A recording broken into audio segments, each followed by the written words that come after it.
What's going on my people? This is your boy Mohamed. Welcome back to another video. Aujourd'hui, c'est une vidéo spéciale pour que nous pourrons visiter un marché qui est ancien dans le pays d'Haïti, qui trouve dans la ville Cap-Haïtien. Marché Cluny ou marché de fer qui malheureusement pas les marchés de fer encore. Selon recherche que nous fait, marché ça autrefois c'est un espace côté que nous qu'on vend esclaves sous temps la colonie. 12 janvier 1764 par une ordonnance de moun yo t'a géré ville là à l'époque. Yo te fait passer espace là puis yo ka vendre produits denrées. Selon une architecture dans 19e siècle là en Haïti, marché ça t'est arrivé construit sous la présidence de Florvil Hyppolite en 1890. Et bien, jodi a m'bral mener nous visiter en dans marché ça. Pas oublier abonner à la chaîne là, like vidéo, commenter, partager. Let's go.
Ça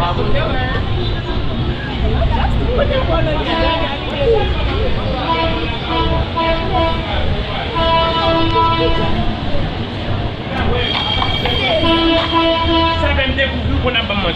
Nous sommes pas venus pour mentir avec.